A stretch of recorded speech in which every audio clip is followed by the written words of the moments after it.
Halo para pecinta manhwa, kali ini Mimin akan merekomendasikan manhwa yang wajib ditonton, mengisahkan sang tuan muda kultus iblis yang menjadi penerus Raja Iblis tanpa menguasai bela diri apapun dengan hanya mengandalkan kekuatan mistis dengan mantra serta pengendalian roh dan setan disebabkan kecacatan di tubuhnya tanpa dantian bawah.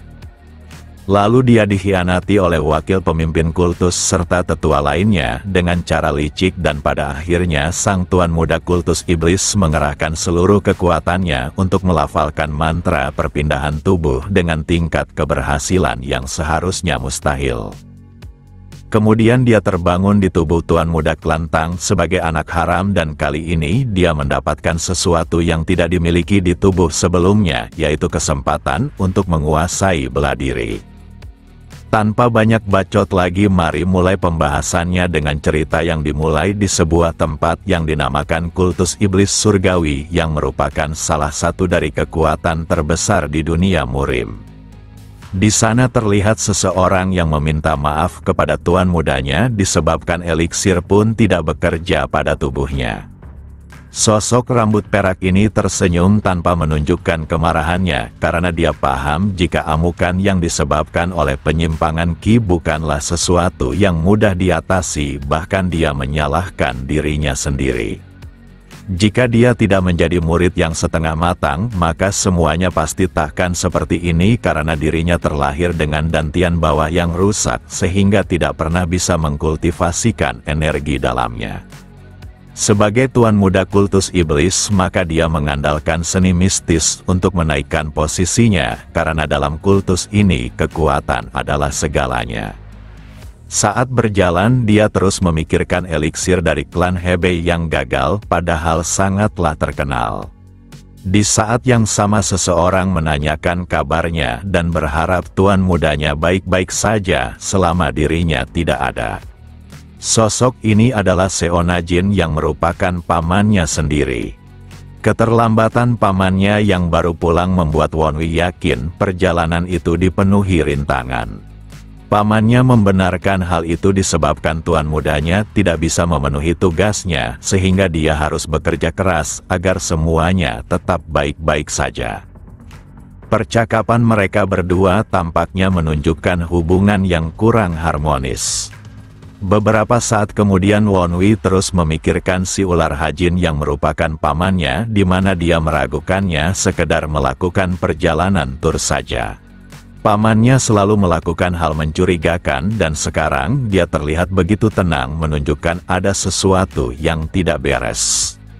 Lalu Wonwi tiba-tiba saja merasakan ada sesuatu yang aneh pada tubuhnya dan dia tak menyangka pamannya berani melakukan hal ini di aula sang lord. Meski begitu Wonwi tetap tersenyum pasca menikmati minuman beracunnya. Lalu dia bertanya apakah orang-orang yang memperhatikannya ingin ikut menikmati minuman di tangannya. Siapa sangka para asasin elit telah memenuhi langit-langit tempatnya duduk. Dalam waktu singkat para asasin segera melompat turun untuk mengincar tuan muda kultus iblis yang sudah sekarat. Walau nyawanya dalam bahaya, tapi Wonwi tidak bergeming dari tempatnya, bahkan mempertanyakan keberanian orang-orang itu menyerang aula suci ini. Para asasin yang baru tiba di hadapan targetnya segera mencoba melubangi tubuhnya dari 4 sisi yang berbeda. Akan tetapi mereka tidaklah menyentuhnya disebabkan Wonwi menggunakan teknik ilusi. Di sela itu Wonwi mengingatkan agar mereka semua bersiap karena dia takkan mengampuninya. Meski sudah mendapatkan peringatan, tapi para asasin itu tetap menyerangnya. Mereka semua beranggapan jika tuan mudanya sudah sekarat disebabkan racun mematikan yang ditelannya. Akan tetapi dia masih mampu menggunakan kekuatannya, bahkan mengeluarkan beberapa rantai mematikan. Rantai itu menghabisi para asasin dengan begitu mudah. Kemudian Wonwi berbalik sambil menyapa pamannya karena pertunjukan ini sangatlah membosankan. Meski begitu dirinya masih tak menyangka jika pamannya bahkan mendapatkan dukungan para tetua kultus. Di sela itu Hajin tak memahami sesuatu di mana racun yang diminum oleh tuan mudanya mampu mencairkan seekor sapi tanpa sisa, tapi dia malah tersenyum. Kemudian Wonwi memberitahu jika saja tubuhnya tidak terlalu lemah, maka semua orang di tempat ini sudah pasti akan mati. Sejak kedatangan Wonwi di kultus iblis, Hajin tidak pernah menyukainya karena tak rela seorang anak yatim piatu yang tidak bisa menguasai seni bela diri menjadi penguasa. Dikarenakan situasinya sudah tak terkendali, maka Hajin meminta tetua lainnya untuk bertindak. Wonwi selama ini menganggap para petinggi hanyalah kucing penakut yang berani mengeroyok anak kecil. Walau kehormatannya terinjak, tapi Hajin tidak peduli karena misinya hanya mengambil kepala tuan mudanya. Di sela itu Hajin dikejutkan saat Wonwi menanyakan siapa dalang di balik pengkhianatan ini. Lalu Hajin menampakkan raut wajah bingung atas apa yang ditanyakan oleh tuan mudanya. Lalu Wonwi kembali bertanya apakah pamannya bekerja sama dengan faksi luar. Ucapan itu membuat Hajin sangat murka dan pasti akan membalasnya. Tanpa menunggu waktu lama, Hajin memulai serangan dengan tangan yang sudah berubah warna. Awalnya Wonwi cukup ragu akan anggapan itu, tapi dengan melihat ekspresi lawannya yang terkejut, maka Wonwi sudah menemukan jawabannya. Dalam waktu singkat, pamannya mencengkram leher Wonwi agar tak bisa melarikan diri lagi. Dia juga sudah menghormati Wonwi selama ini, padahal dia tak memiliki bela diri apapun yang seharusnya menjadi kehormatan klan iblis surgawi. Sebagai pamannya, maka dia akan memberi kematian tanpa rasa sakit. Di saat yang sama Wonwi tertawa karena pamannya nampaknya telah dimanfaatkan oleh pihak luar. Ucapan itu membuat Hajin sangat murka karena dia sepertinya tidak ingin mati dengan tenang. Hanya saja Wonwi yang mendengar itu seketika tertawa begitu keras sehingga ruangan ini menggema oleh suaranya. Semua tetua yang mendengar itu mulai menampakkan wajah serius mereka akan pertarungan ini. Wonwi merasa jika pamannya belum memahami dirinya meskipun mereka sudah cukup dekat. Dia hanya selalu berusaha untuk menghabisinya, namun dia melupakan orang seperti apa keponakannya ini. Di tengah tawa itu Hajin mengatakan apakah Wonwi hanya bisa terus membual disebabkan dirinya sudah tidak bisa melakukan apapun.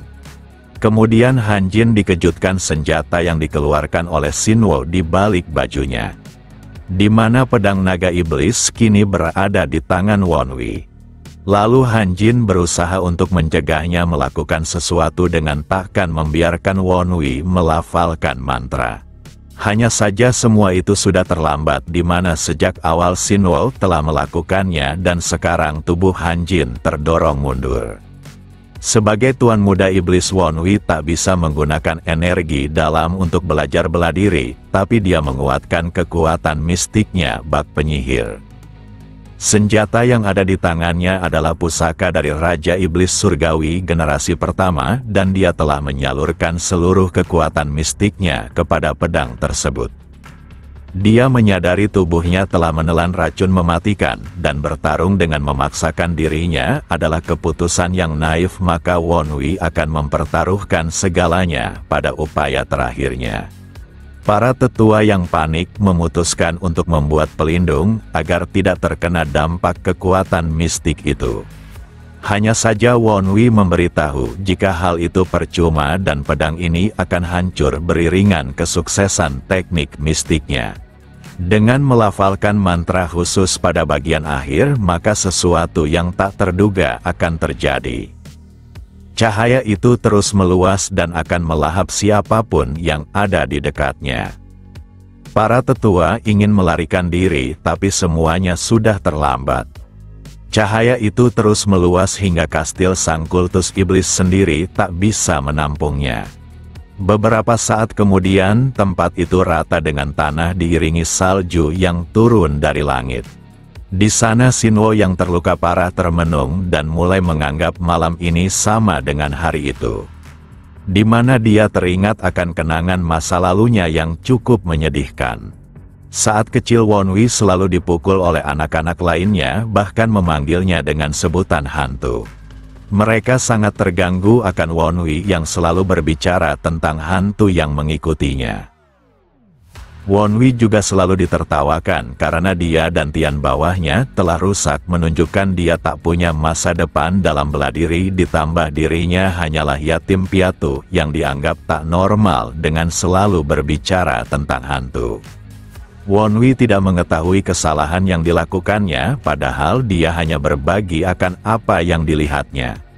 Sebagai seorang anak yang sering dipukuli, Wonwi adalah tipe anak yang sangat menyukai kekerasan, tapi dia berusaha mengendalikan dirinya. Semua itu dilakukannya agar dia tak dipanggil iblis oleh orang-orang. Saat dirinya sendiri, maka kedua matanya akan melihat penampakan yang memuakkan, di mana para hantu akan selalu muncul di hadapannya, dan hal itu sangatlah mengganggunya. Di saat yang sama seseorang baru saja tiba di belakangnya dan mengatakan jika bocah di hadapannya memiliki mata yang unik. Kedatangan orang itu sangat mengejutkannya karena dia baru pertama kali tidak merasakan hawa keberadaan seseorang. Wonwi dapat melihat jika orang itu mengenakan pakaian seni bela diri yang mewah ditambah pedang yang terlihat mahal. Sambil tersenyum, Wonwi memberikan kedua mata terkutuknya jika orang itu menginginkannya. Ucapan itu bukanlah tanpa sebab karena Wonwi yakin sosok di depannya sangatlah kuat dan dia takkan selamat meskipun berusaha melarikan diri. Hanya saja sosok itu malah melakukan sesuatu yang tak terduga dengan mengenakan mantelnya di tubuh Wonwi sambil mengatakan jika mata itu bukanlah sebuah kutukan.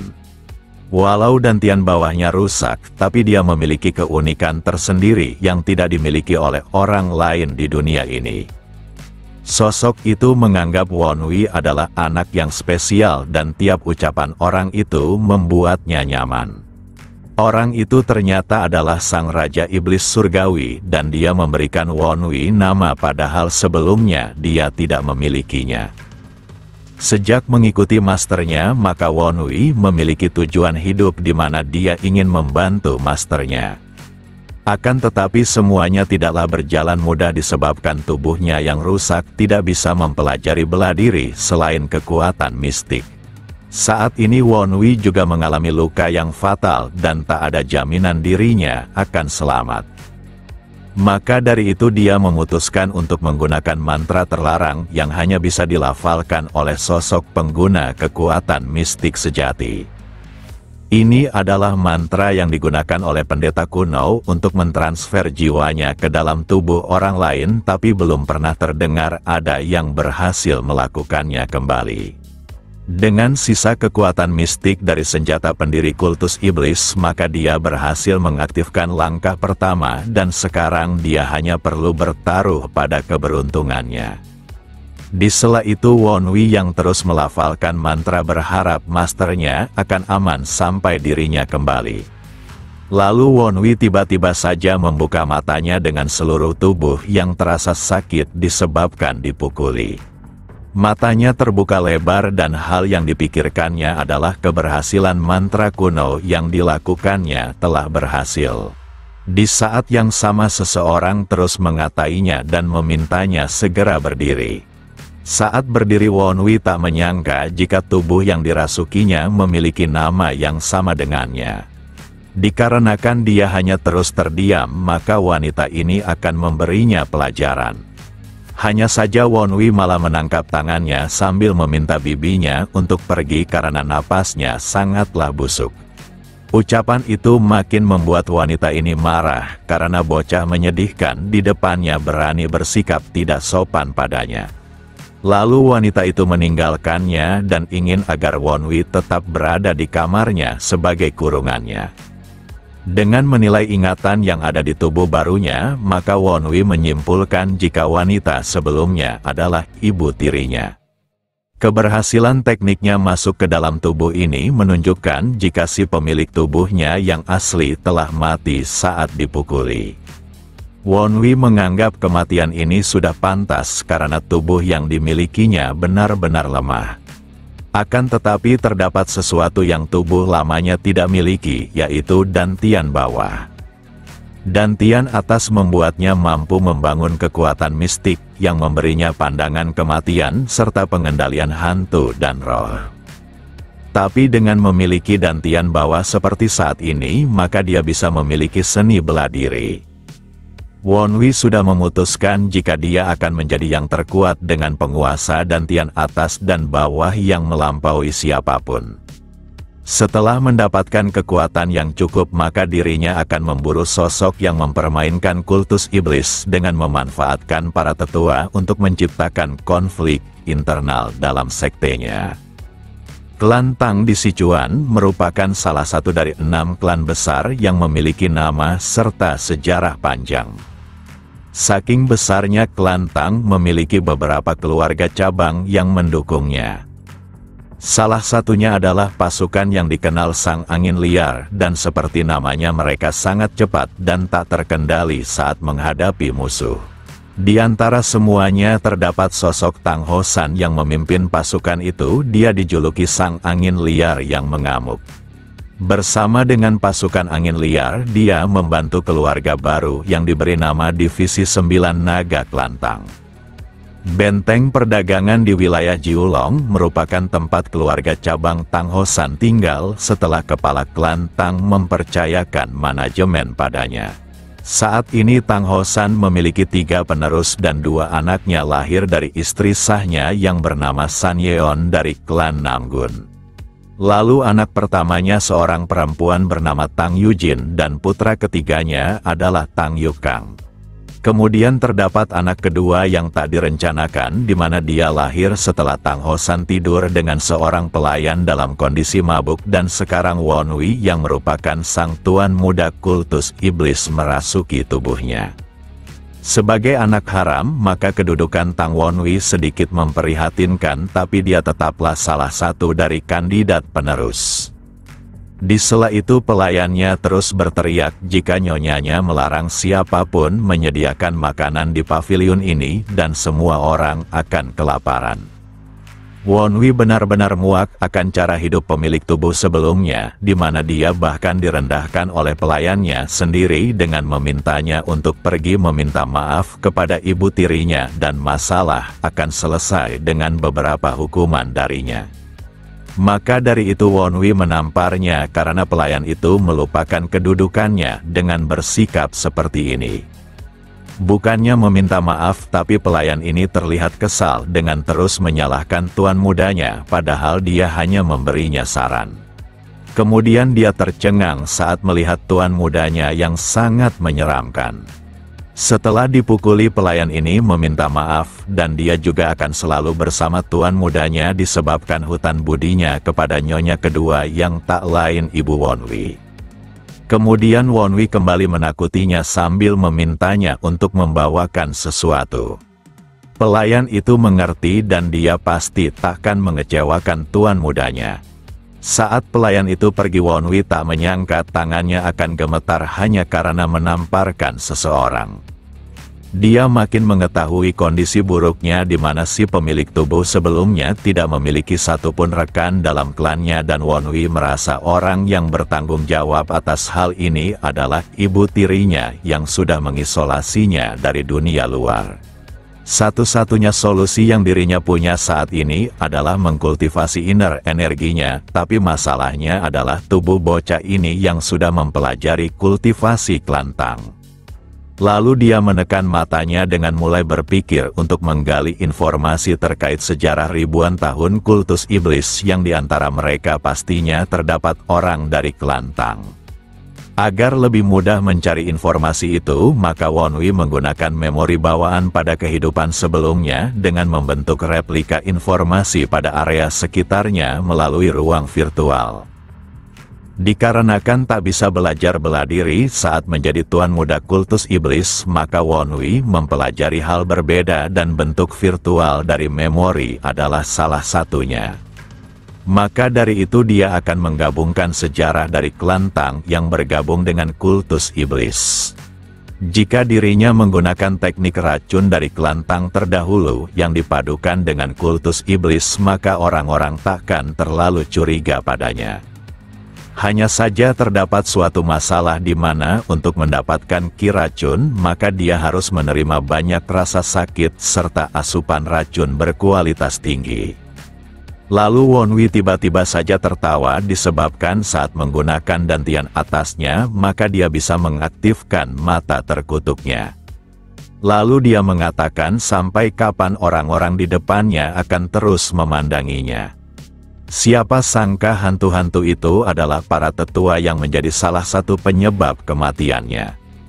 Pamannya yang merupakan wakil sang Lord Iblis Surgawi keberatan akan keberanian Wonwi yang membuat mereka seperti ini. Para tetua yang lainnya pun sangat kesal pada tuan mudanya yang mengekang mereka dengan rantai, dan apakah dia tidak khawatir mereka akan membalas dendam atas perlakuan ini. Namun Wonwi hanya bersikap santai sambil mengingatkan kepada hantu di depannya jika dia pengguna kekuatan mistik yang mampu mengendalikan roh sekalipun. Beberapa saat kemudian virtual yang diciptakan oleh Wonwi telah selesai dengan sebutan perpustakaan teknik kultus iblis surgawi. Lalu dia mengambil teknik yang cocok dengan kondisinya yang sekarang, yaitu seni esensi racun naga. Pemilik teknik ini adalah spesialis racun dari kelantang namun diasingkan dan berakhir bergabung dengan kultus iblis surgawi, sehingga dia menciptakan teknik ini untuk mempelajari seni racun dari kultus iblis. Sosok itu mengganti energi iblis yang digunakan dalam seni iblis dengan ki racun agar bisa mempelajari bela diri kultus iblis mengesampingkan karakteristik tubuhnya dari kelantang. Di sisi lain, para tetua mengatakan jika tuan mudanya bahkan membawa kepribadian buruknya ke kehidupan lainnya, dan sebab itulah mereka memberontak padanya. Lalu Wonwi mencengkeram salah satu rantai mereka sambil mengingatkan agar mereka semua seharusnya sudah bersiap akan konsekuensinya saat berani menyerangnya. Dengan upaya yang dilakukan Wonwi, maka hantu pamannya seketika terjatuh ke lantai. Kemudian Wonwi menanyakan apakah pamannya tidak mengetahui kemampuan supranaturalnya di mana dia adalah penguasa dalam roh. Dia telah mencapai puncak dalam kekuatan mistik sebagai sang raja hantu dan menjadikan bidak orang yang sudah dihabisinya seperti membalikkan tapak tangannya. Han Jin tidak menyangka jika kekuatan tuan mudanya sebesar ini, padahal dia hanya mengandalkan kekuatan supranaturalnya. Jika dia tetap menjadi hantu, maka dirinya takkan mengalami siklus kehidupan dan terus terjebak di dunia ini sebagai hantu. Lalu dia berteriak dan memahami jika Wonwi pasti menginginkan informasi darinya, dan jika dia memberitahunya maka Wonwi harus melepaskannya. Hanya saja dia tidak membutuhkan hal tersebut karena dirinya memiliki banyak orang yang bisa memberitahunya. Maka dari itu dia akan menghentikan siklus kehidupan milik pamannya agar dia benar-benar lenyap sepenuhnya. Upaya ini sekaligus memberikan contoh pada rekan lainnya agar mereka tidak berani bersikap arogan lagi padanya. Yang benar saja Wonwi mengubahnya menjadi pil hantu yang dipenuhi sisa dendam dari orang mati sehingga lebih mematikan dari sebagian besar racun. Lalu yang lebih mengejutkan adalah Wonwi yang ingin menjadikan pil hantu ini sebagai makan siangnya. Para tetua lainnya yang melihat itu sangat terkejut karena tuan mudanya sangatlah menakutkan, dan jika diubah ke dalam pil maka mereka benar-benar akan berakhir. Saat mengonsumsinya maka seluruh tubuh Wonwi akan bergejolak dengan rasa sakit yang hebat. Dia seperti menelan sesuatu yang mengakhiri hidupnya, tapi dia harus melakukannya. Sekarang ini wakil pemimpin kultus iblis telah menjadi pondasi dari seni racun naga miliknya. Jadi dia akan memberikan kesempatan kepada tetua lainnya untuk bicara maupun memilih menjadi pil hantu seperti Han Jin. Akan tetapi Wonwi sangatlah kejam di mana dia mengubah mereka semua menjadi pil, dan para tetua itu memohon agar diampuni. Mereka pun memberitahu jika mereka hanya mengikuti perintah dari sebuah organisasi tanpa nama asli untuk menghabisinya. Kenyataan itu makin rumit karena Wonwi yakin jika organisasi itu pastinya memiliki anggota asli yang bersembunyi di balik bayangan. Para tetua telah menanyakan siapa mereka, tapi organisasi itu menolak mengatakan apapun. Wonwi sangat mengetahui tentang kultus iblis di mana mereka adalah sekte kejam yang mempercayai tuannya adalah reinkarnasi dari dewa. Para tetua yang menganggap Raja Iblis Surgawi sebagai dewa datang untuk mengeliminasi dirinya sebagai penerus disebabkan telah merusak reputasi dewa mereka.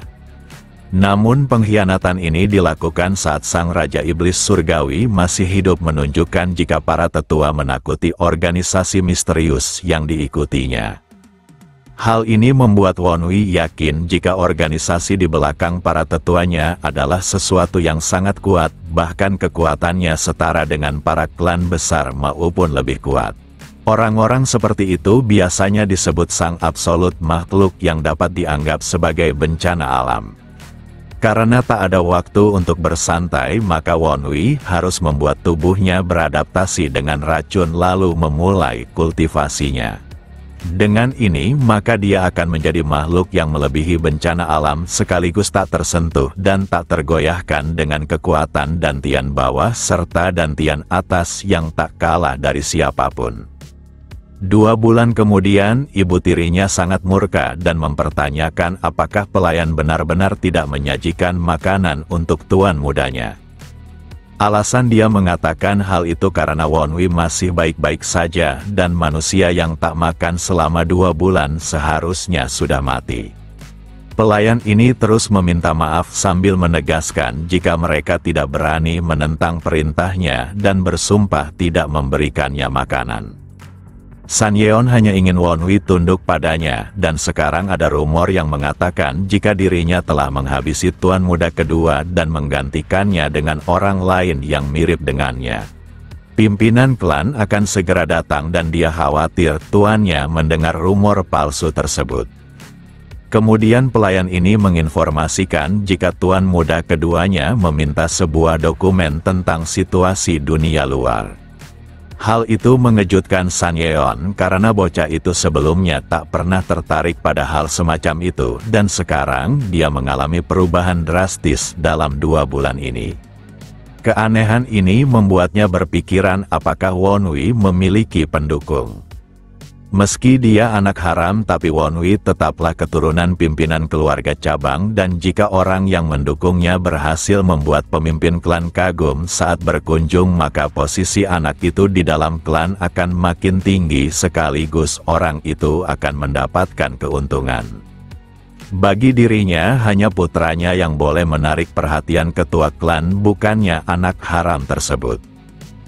Di saat yang sama pelayan di luar memberitahu jika tuan muda ketiga telah kembali dari pelatihan tertutupnya. Dia pun meminta pelayan di depannya untuk pergi dan melaporkan jika tuan muda kedua melakukan sesuatu yang mencurigakan. Yukang pun masuk ke dalam sambil menanyakan kabar ibunya. Lalu dia juga menginformasikan dirinya telah berhasil mendapatkan ki bayangan meskipun masih harus dikembangkan dan hal itu membuatnya mendapat pujian dari ibunya. Kemudian Yukang cukup terganggu saat mendengar jika Wonwi belum meminta maaf atas sikap lancangnya 2 bulan yang lalu. Ibunya membenarkan hal itu dan bocah itu benar-benar membuatnya kesal. Berdasarkan situasinya, Yukang merasa jika Wonwi pastinya memiliki pendukung secara diam-diam. Karena tak ada seseorang dengan energi internal sekecil Wonwi bisa bertahan tanpa air maupun makanan selama 2 bulan. Ibunya pun berpikir demikian dan orang itu pasti mencoba memanfaatkan Wonwi untuk mendapatkan keuntungan dari klan ini. Yukang meminta ibunya tidak khawatir karena dia memiliki ide menarik dengan merekomendasikan Wonwi ikut ke dalam festival ketika pemimpin klan berkunjung. Jika dia mendapatkan kesempatan besar, maka pendukungnya tak punya pilihan selain membantunya sekuat tenaga. Ibunya merasa hal itu adalah ide terbaik karena pendukungnya pasti memberikan eliksir dalam jumlah banyak untuk mengembangkan kemampuan Wonwi dalam waktu singkat dan mereka akan mudah diketahui. Jika pendukung itu sudah ketahuan, maka mereka hanya perlu menghabisinya. Yu Kang mengerti dan dirinya akan mengambil bagian untuk menghukum saudaranya. Sejauh ini Nyonya Besar maupun Yu Kang tidak pernah mengkhawatirkan keberadaan Wonwi karena hampir tidak mempelajari teknik kultivasi umum di Klantang. Namun mereka tidak mengetahui jika sosok lemah itu sudah tiada dan sekarang Tuan Muda Kultus Iblislah yang mendiami tubuhnya. 2 bulan yang lalu Wonwi menyuruh pelayan pribadinya untuk mencari tahu tentang keadaan dunia luar dan dia mendapati jika sudah 6 tahun Kultus Iblis mengalami perang saudara. Sejak awal Wonwi mengkhawatirkan adanya lompatan waktu, tapi dia tak menyangka sudah 6 tahun sejak pengkhianatan para tetua.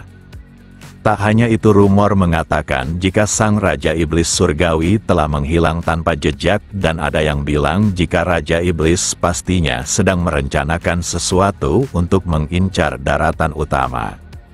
Kenyataan ini sangat mengejutkan Wonwi karena dia belum tahu pasti apakah masternya masih hidup. Yang diinginkannya sekarang ini adalah kembali ke gunung tempat Kultus Iblis berada, tapi dia sangat kurang dalam informasi serta kekuatan. Jika dia kembali dengan keadaan seperti ini, maka dirinya akan dihabisi dengan mudah oleh para musuh. Wonwi juga mengetahui jika sang penguasa kegelapan bernama Tang Moyuk akan berkunjung ke Divisi 9 Naga dan Wonwi harus memanfaatkan hal ini.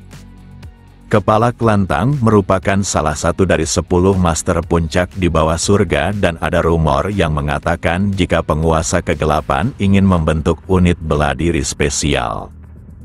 Kalau Wonwi bisa bergabung ke unit spesial itu, maka dia bisa memanfaatkan jaringan informasi dari Klantang. Di sela itu salah satu tetua Kultus Iblis yang menggunakan bentuk laba-laba dapat melihat jika tuan mudanya sebentar lagi akan mencapai terobosan dalam 12 langkah bela diri harimau ganas. Seni adalah salah satu teknik dasar yang diwariskan di antara para gelandangan untuk memungkinkan penggunanya menggunakan seluruh tubuh mereka sebagai senjata. Hasil ini diperoleh Wonwi setelah menguatkan raganya melalui latihan ekstrim pada ototnya sekaligus berlatih membersihkan titik-titik tekanan merdiannya dengan berlatih seni racun naga yang dikuatkan pil hantu. Lalu Wonwi menanyakan apakah laba-laba itu sudah mendapatkan informasi yang dimintanya, namun dia malah gagal. Tetua ini sudah berusaha keras mencari informasi terkait keberadaan sang penguasa kegelapan dan berharap tuannya tidak mengubahnya menjadi pil hantu. Dia tidak mengetahui sejauh mana perjalanan kepala keluarga Klantang, tapi dia melihat jika saudara tirinya sudah kembali dari pelatihan tertutupnya. Tak hanya itu, dia melihat Yu Kang bersekongkol dengan ibunya untuk menjatuhkannya. Informasi ini terdengar menarik dan Wonwi ingin mendengarnya lebih detail. Setelah beberapa saat berbincang, akhirnya Wonwi paham jika ibunya mengira dirinya memiliki pendukung dan berniat menghajarnya saat penguasa kegelapan berkunjung. Tapi tetap saja mereka memberikannya kesempatan untuk sebuah rekomendasi dalam unit spesial dan Wonwi yakin jika ibunya pasti menyiapkan sesuatu agar dia tidak memiliki kesempatan menang dengan hanya dipermalukan. Beberapa saat kemudian pelayannya datang dengan membawa makanan untuknya karena ibunya sudah memaafkannya. Wonwi menghela napas dan dapat melihat niat wanita busuk itu yang ingin mempercayainya menjebaknya. Saat Wonwi menyuruh pelayan ini meletakkannya, maka dia berharap tuan mudanya memakannya karena dia harus melaporkannya. Berdasarkan informasi yang diperolehnya dari laba-labanya, maka yang diminumnya saat ini adalah racun kegilaan, tapi hal itu bukanlah masalah untuknya, karena dia sudah belajar seni esensi dari racun naga. Saat mengonsumsinya Wonwi dapat merasakan adanya obat gunung putih serta pembakar jiwa dengan hanya sedikit racun kegilaan, bahkan ibunya memasukkan 5 bubuk saripati di dalamnya. Jika ramuan ini diminum beberapa kali maka efeknya lebih ke memulihkan energi dalam serta meningkatkannya. Namun saat diminum keseringan maka akan menjadi racun bagi gerbang pikiran. Meskipun terlihat menakutkan, tapi semuanya masih dalam kendalinya, bahkan wanita itu memasukkan sihir di dalamnya. Kenyataan itu membuat laba-laba ini marah, karena wanita busuk itu berani memperlakukan tuan mudanya seperti ini. Hanya saja Wonwi menyuruhnya untuk diam dan segera mencari tahu siapa penyihir yang bekerja untuk wanita tua itu. Wonwi menyimpulkan jika ibunya ingin membuatnya gila dan mengubahnya menjadi boneka dengan mantra khusus. Setelah menghabiskannya, Wonwi masih penasaran kenapa pelayannya tidak pergi dan pelayan itu memberitahu jika nyonya besar telah mengirim instruktur bela diri untuknya dan sedang menunggunya di luar. Instruktur itu memperkenalkan dirinya sebagai Tagon dan dia akan bertanggung jawab atas bela diri tuan muda kedua. Walau hanya sebentar, tapi pria ini berharap tuan mudanya bisa serius dalam pelatihannya. Wonwi mengetahui jika Tagon dulunya adalah prajurit pasukan angin liar elit sekaligus salah satu dari 5 master terbaik dalam divisi 9 naga yang dipimpin oleh ayahnya. Hanya saja sekarang ini dia terlihat seperti gelandangan karena tak ingin mengambil pekerjaan lain, bahkan dia menyetujui melatihnya selama 4 hari sebelum kedatangan kepala klan disebabkan tak ingin ikut terlibat menyiapkan acaranya. Dengan memberinya instruktur maka ibu tirinya berniat terlihat seperti seorang ibu yang sudah peduli pada anaknya. Kemudian dia juga akan mempermalukannya menggunakan sihir dengan dominasi mutlak yang dilakukan putranya. Lalu Wonwi menanyakan bela diri seperti apa yang akan dipelajarinya. Dengan santai Tagon memberitahu jika nyonya besar sudah memilih beberapa teknik untuk diajarkannya. Akan tetapi Tagon tak berniat mengulang pelajarannya dan meminta tuan mudanya untuk memperhatikan langkah bayangannya. Gerakan ini dinamakan langkah bayangan dan akan sangat berguna dalam menyerang maupun merusak konsentrasi musuh. Teknik ini juga seringkali digunakan oleh Yukang dan ibu tirinya seakan ingin memperlihatkan kepada semua orang jika putranya jauh lebih baik dengan teknik yang sama. Tagon adalah seseorang yang suka bersantai dan cukup malas untuk terus mengajari. Jadi dia sudah membuat jejak di lantai dan tuan mudanya hanya perlu berlatih dengan menirunya. Karena semuanya sudah jelas, maka Tagon izin pamit dan jika tuan mudanya memilih pertanyaan maka dia menyarankan untuk bertanya kepada prajurit lainnya asal bukan dirinya.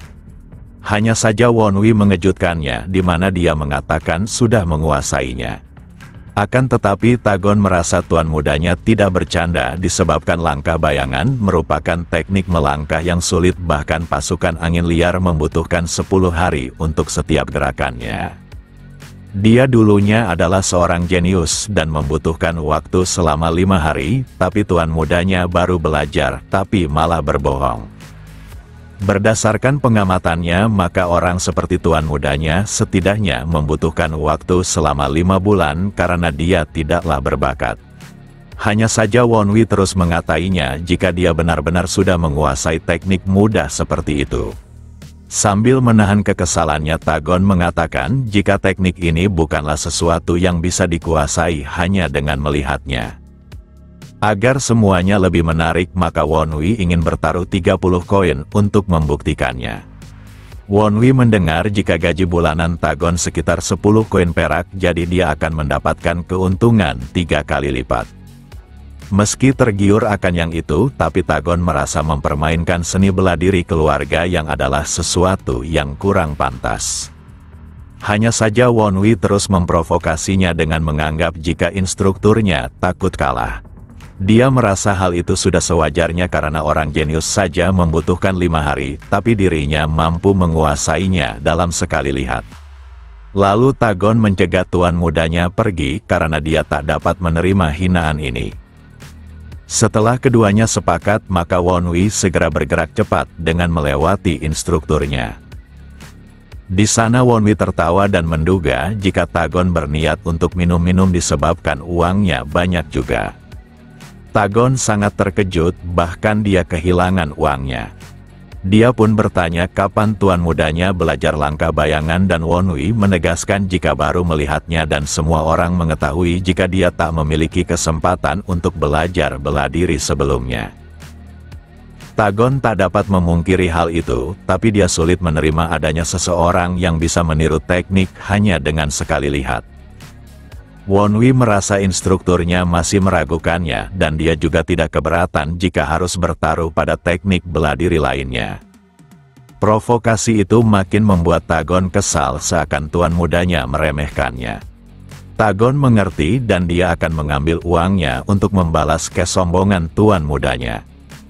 Dia mengetahui berbagai macam teknik yang lebih sulit dari langkah bayangan dan tuan mudanya pasti akan gagal menirunya. Di kehidupan lamanya, meskipun Wonwi tidak bisa menguasai seni bela diri, tapi orang-orang yang pernah dikalahkannya adalah petarung elit dari berbagai macam sekte besar. Akan tetapi keadaan sekarang ini masih lemah dan dia mendapatkan kantung Tagon atas bantuan hantunya. Wonwi akan memanfaatkan keberadaan Tagon dengan mendapatkan semua bela dirinya, karena Tagon tetaplah salah satu dari 5 pasukan terbaik Divisi 9 Naga meskipun sekarang dia tampak seperti orang tua yang pemalas.